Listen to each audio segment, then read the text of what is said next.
Chapter 2. Came to believe. The drinking never touched. Step 2. Came to believe that a power greater than ourselves could restore us to sanity.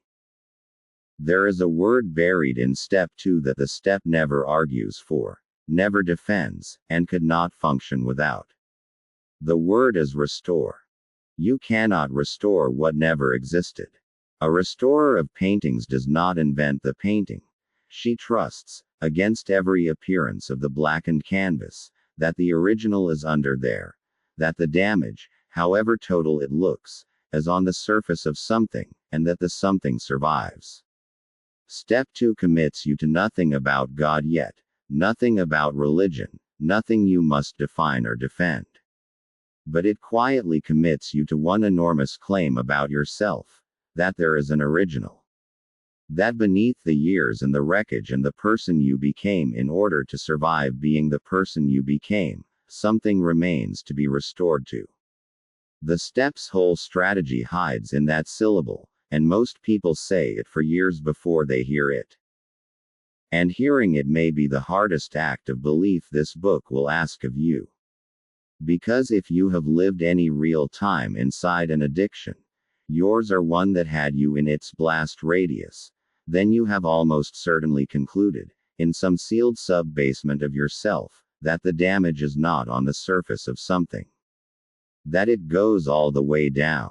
That if the excuses and the managing and the charm were ever stripped away, what would be found underneath is either nothing at all or something spoiled beyond use. And that this, finally, is the real reason for the drinking, the using, the performing, the disappearing. Not to feel good, but to keep anyone, including you, from ever reaching the bottom and confirming it. The false self's cruelest work was never the wreckage it caused. It was the story it told about what lies beneath itself.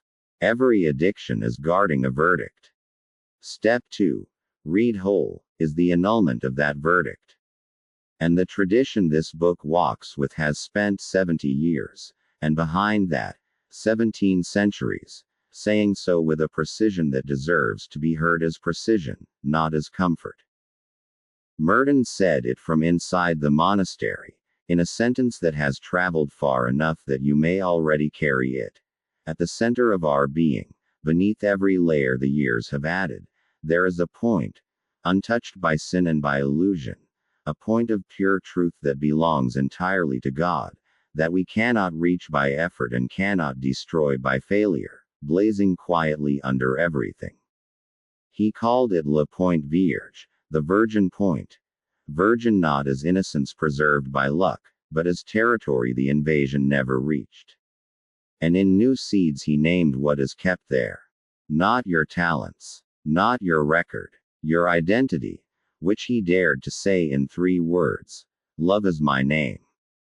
Finley, who received this teaching as a novice at Merton's feet and then spent 50 years testing it against the worst that trauma and addiction can do to a human being, gives it the formulation this chapter will lean on, drawn from a line of Paul's. Your truest self is hidden with Christ in God. Hidden, Finley insists, not as in misplaced, but as in kept. Held beyond the reach of everything that happens to you, including everything you did. Now let this book do the thing it promised in the prologue. Show you that the consolation is load-bearing, that what sounds like poetry is, in fact, the sober metallurgy of the thing. Start with what the tradition means by calling that identity given. The drinking never touched is not your potential, not your better nature, not the person you might become if the program takes. Every one of those is a project, and projects are exactly what the false self builds. The true self is not a project. It was given, whole, at once, at your origin, the way a face is given, the way a name is given before you can answer to it. You have never seen it assembled because it was never in pieces. What unfolds across a lifetime, the self you make with your choices, the communion you grow into with others, is the living out of that gift, and the living out can go beautifully or catastrophically wrong, as your inventory will shortly document in some detail. But the gift itself is not the kind of thing your history can edit. Your history is what you have done with who you are. It is not, and has never been, who you are. But a gift this important raises the only question that matters, and you should ask it with all the suspicion your years have earned. Kept where? A treasure the wreckage cannot reach is a lovely idea precisely until you ask for the address. If the true self is just a nice thing God remembers about you, a file in a divine cabinet, a backup copy of the original you, then step 2 is sentiment, and you have been lied to by kinder liars than usual. Here is the address, and it is the center of this book. The oldest Christian answer, older than the monasteries, running from the Gospel of John through a 7th century monk named Maximus the Confessor, and retrieved in our own day with new force, is that the deepest word of who you are, what that tradition calls your logos, is not information about you stored somewhere safe. It is a word spoken in the eternal Word, the Son, the one through whom all things were made. Your identity subsists in Him. It is kept where He is kept. When the tradition says you were created through Christ, it does not mean He was the tool. It means He is the place. That God's act of making you and God's act of giving Himself to you were never two gestures but one single descent, so that at the root of your existence, before your first memory and beneath your worst one, you are not adjacent to Christ. You are in Him, and He in you, at the level where you are you at all. Which means the true self is hidden with Christ in God in the strongest sense those words can carry. Not hidden the way a spare key is hidden. Hidden the way a child is held. And this is where the address becomes a rescue. The one holding is not a principle. The Word in whom your identity is kept did not remain an abstraction with your name on file. He took a human life, a particular one, a body, a mother, a hometown, a trade, friends who slept through his worst night, a criminal's death, and that humanity was as his own, as personal to him as yours is to you. So the identification between your depths and his is not generic, the way a census identifies you, one instance of the species duly recorded. It is personal, the way an embrace identifies you.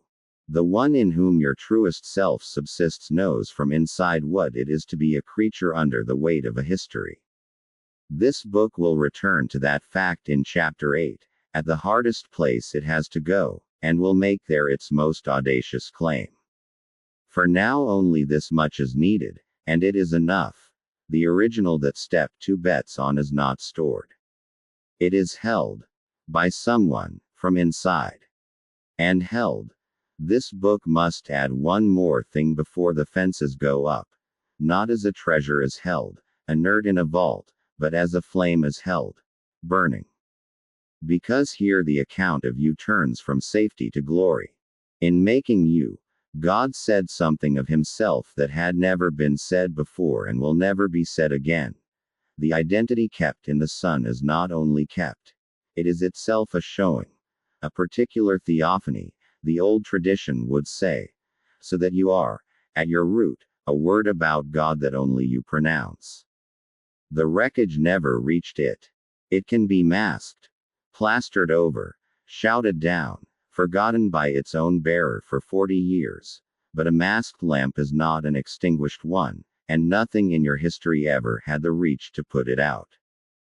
Merton has a teaching, carried to us through Finley, about why a man really comes to a monastery. Not for the discipline, not for the quiet, not to become spiritually impressive, those are the brochure. A man comes, Merton told his novices, out of the desperate hope of being rescued, dramatically, mercifully, by God, because everything else has been tried. Sit with how completely that dignifies desperation. The tradition's greatest modern contemplative locates the beginning of the deepest human path not in aspiration but in the exact posture you may be occupying right now, out of options, hoping against the evidence to be saved. Step 2 is that monastery door democratized, moved from the Kentucky hills to a folding chair. Its Latin translated into came to believe that a power greater than ourselves could restore us. If you have arrived at this chapter desperate to be rescued, you have not fallen short of the spiritual life. You are standing at its front gate, in the company of the monks. 3 fence posts now, driven quickly, because a claim this large attracts exactly 3 misunderstandings, and each one has wrecked people before you. First, held in him, not made of him. You are not a fragment of God that forgot itself. That flattering idea dissolves you just as surely as the drinking did, only politely. The embrace requires 2. You are creature, holy, he is God, holy, and the wonder of the holding is precisely that it crosses that distance without abolishing it. Second, the arms are always 2. The Son in whom you are imaged never works alone. The Spirit, whom this book will formally meet in chapter 3, is the one by whom the image is quickened into a likeness, breath to the word, always both, never one hand without the other. Third, and most tenderly, God did not need you. Here that is the good news it is. A God who needed you would be one more person you have to manage, one more relationship where your job is to keep someone else okay, and you have had enough of those to last several lifetimes.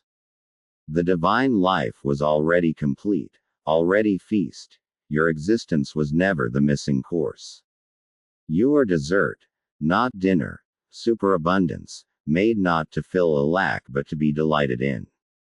Only a God who does not need you can be safely fallen into. Every God who needs you eventually sends a bill. And with the fences up, one discipline for everything inside them, stated once in the cadence of the friend of this book from whom I learned it. Hold the how lightly, the who is what saves you. How your identity subsists in his. The tradition itself bows before that and does not pretend to see in. You are not asked to understand the mechanism of the holding any more than a child in arms is asked to understand arms. You are asked something much smaller and much harder. To stop believing the sub-basement verdict, on the grounds that the verdict that counts was rendered elsewhere, earlier, by someone holding the evidence the wreckage never reached. One more piece of the mechanism, because chapter 1's diagnosis and this chapter's disclosure now click together. If the deepest you is a lamp, then the false self of chapter 1, the performer, the manager, the drinker, can finally be named for what it is. Not a rival self but a parasite on the true one. A counterfeit showing that grew up over the given showing and lived off its light, taxing the lamp to run the mask. That is why the false self could feel so alive. It was running on stolen fuel. Yours. And it is why what this book will later call recovery is not repair, as though the original were damaged. Nothing ever damaged it. And not replacement, as though a new self were being issued. It is deliverance. The parasite starved, the plaster taken off the lamp, the word about God that only you pronounce getting, at last, its full voice. As for the light the counterfeits already consumed, the wasted years, the diverted love, there is an old promise about even that, and this book is saving it for its final pages. Now read the step's strange last word again. Restore us to sanity. The rooms usually take the word as a rueful joke about the visible madness, the hidden bottles, the sworn last times. But set it beside everything this chapter has said and the word turns out to be exact. If who you most deeply are is a word of love spoken in the word, held from inside, untouched, then living as if the sub-basement verdict were true is not merely sad. It is delusional. A life organized around a fact that is not a fact. The false self is a case of mistaken identity, systematize. And sanity, sober, clinical, precise, is simply this. perceiving what is actually there and living accordingly. Restoration to sanity is restoration to reality, and the reality is the held original. The drinking was never the deepest insanity. The deepest insanity was the verdict the drinking was medicating. Step 2 aims the cure at the right disease. Notice, finally, the mercy in the step's first 2 words, because the rooms chose them with a survivor's care, came to believe. Not decided, not achieved certainty, came to, the way you come to a place, gradually, by walking, the way you come to, after being out cold. Belief here is not a test you pass but a road you find yourself further along than you were. And notice what the step does not require you to do with the power it names. Define it. A power greater than ourselves is, by design, a phrase with almost no content. The Room's famous permissiveness about the higher power, which sophisticated critics mistake for theological mush. It is the opposite of mush, and the next chapter will show you why. It turns out the Rooms stumbled onto, or were led to, the very thing the deepest theology has always known about the words we aim at God. They reach Him. They do not capture Him. You can refer to what you cannot define, and fall into what you cannot describe. Every child does it nightly. One more thing before step 3, and it is this chapter's secret, planted here for a harvest 6 chapters away. If there was ever a moment, perhaps only one, perhaps only for a breath, when, in the middle of the worst of it, something in you knew, against all argument, that you were not the wreckage, some rumor of worth that survived every proof to the contrary and made you pick up the phone, or walk into the room, or simply not do the thing that could not be undone, then understand what this chapter has been claiming about that moment. That was not your resilience.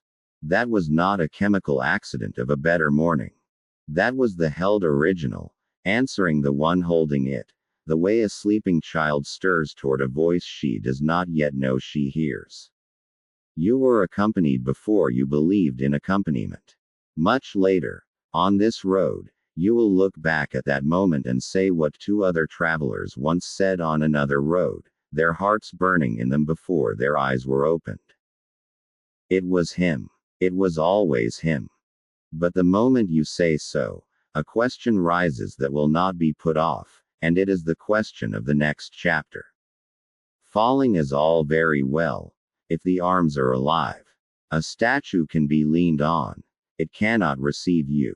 When you hand over your will and your life, does anything actually happen on the other side? Does your surrender reach God, move Him, matter to Him, give Him anything, or does it vanish into a perfection too complete to notice you arrived?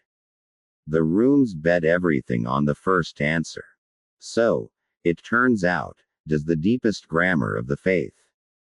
Step 3 is where this book shows you the God who receives.